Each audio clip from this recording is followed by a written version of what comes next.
Okay, let's quickly look at a few more things as we begin to wrap up our demo. Many people often wonder how material is flowing through their production environment, particularly if they have very complex environments with many different lines and a number of variants. We can easily see the flow of our material using the Sankey diagram.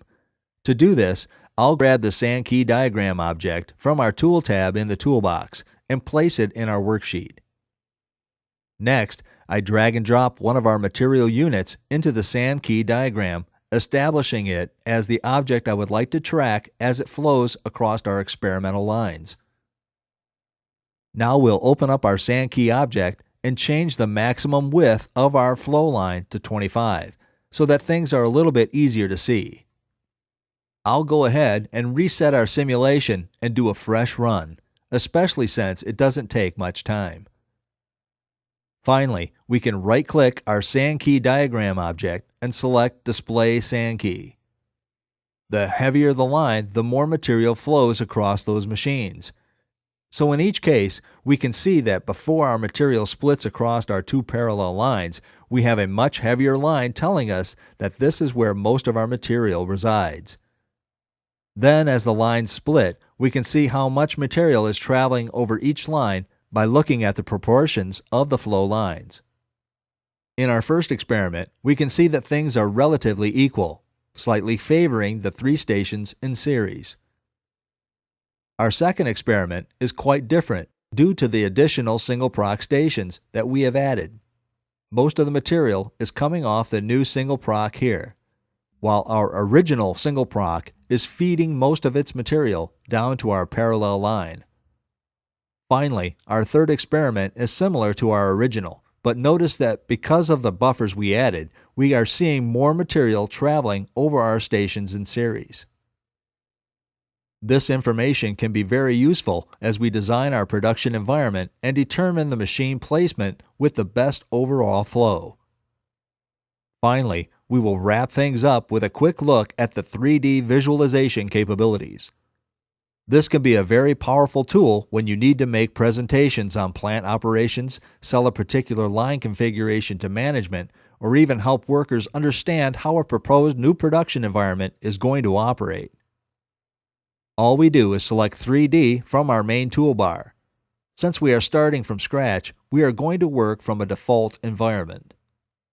Initially, there are two objects. We need to quickly build a set of default objects. To do this, I just go to 2D and then select 2D to 3D and all. This will create a series of generic 3D renderings of all of our objects. You can see here that I can now move around, rotate, and zoom freely within the new 3D visualization. Something very important to note is that we are not looking at two different models here. As you can see, I have my 3D window overlapped on my 2D window. If I run with my simulation, you will see that material is flowing in both because they are operating from the same model. Many of our competitors require that you export your 2D model information out to an external 3D viewer. As mentioned before, these are currently just generic 3D objects. Without going into great detail, we can see very quickly how you would bring in more realistic renderings of your equipment. I'll right-click on one of our single proc objects here, select Edit More, and then Exchange Graphics. Now I can navigate to a folder that contains some basic 3D objects and select a milling station for this particular object. And now we have an updated 3D rendering for our single proc. JT Graphics can be utilized for even more realistic renderings, as well as to represent our entire factory floor. So that concludes our demo of plant simulation. In a very short period of time, we have been able to build several experimental lines, simulate them, analyze them, and even make some intelligent decisions with regard to optimal configuration. All of this was done without writing any scripts, C++ code, macros, etc. Plant simulation is one of the most robust throughput simulation tools on the market today, yet it is also one of the easiest to use and understand.